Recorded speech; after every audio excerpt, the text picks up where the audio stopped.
নমস্কার। গরমের হাত থেকে বাঁচার জন্য নিয়ে আসা হয়েছে আরও একটি উপায়। তার জন্য নিয়েছি একটা কাঁচা আমটাকে ভালো করে ধুয়ে গ্যাস ধরিয়ে তার উপর একটা জালি রেখে এই আমটাকে ঘুরিয়ে ঘুরিয়ে পুড়িয়ে নেওয়া হয়েছে।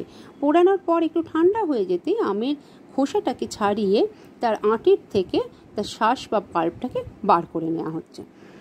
এই শাঁস বা পাল্পটা কিন্তু চামচ দিয়েও বার করে নেওয়া যায়, আমরা হাত দিয়েই বার করলাম। এই কাঁচা আমের মধ্যে রয়েছে ভিটামিন সি, যা রোগ প্রতিরোধ ক্ষমতা বাড়াতে সাহায্য করে। এই আজকের যে শরবত আমরা বানাবো তা হচ্ছে আম পোড়া শরবত। তাই জন্য নেওয়া হলো আমের পাল্প, ভাজা জিরের গুঁড়ো, লাল চিনি বা রস সুগার আর বিট লবণ।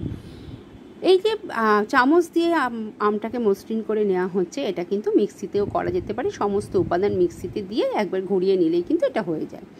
আমরা এটা হাত দিয়ে করছি। এখানে নেওয়া হয়েছে একটা কাঁচের গ্লাস। এই শরবত করার সময় কিন্তু কাঁচের জিনিসই ব্যবহার করা ভালো। এতে 1 চামচ পাল্প নেওয়া হয়েছে। এই পাল্পটার সঙ্গে যা যা মেশানো হচ্ছে তাতে হচ্ছে লাল চিনি, এই চিনিটা কিন্তু বড় বড় দোকানে পাওয়া যায়। আর নেওয়া হয়েছে বিট লবণ আর ঠান্ডা জল। এই আম কিন্তু পেটের সমস্যা এবং কোষ্ঠকাঠিন্য দূর করে। আয়রন থাকায় এই কিন্তু শরীরে আয়রনের পরিমাণ বাড়ায়। আর গরমে শরীরের তাপমাত্রা ভেতর থেকে নিয়ন্ত্রণ করে এবং এনার্জি বাড়াতে কিন্তু এই আম পোড়া শরবত খুব উপকারী। এবার এখানে নেওয়া হচ্ছে ঠান্ডা জল, তবে বরফ না দেওয়াই ভালো। গরমে কিন্তু বেশি বরফ খাওয়াটা উচিত নয়।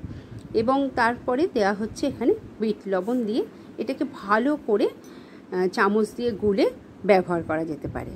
এই আম পোড়া শরবত কিন্তু গরমে খাওয়া খুব উপকারী এবং এনার্জি, এই যে গরমে আমাদের কাজ করতে ইচ্ছা করে না, সেটাও কিন্তু দূর করে। সবাই ভালো থেকো, সুস্থ থেকো।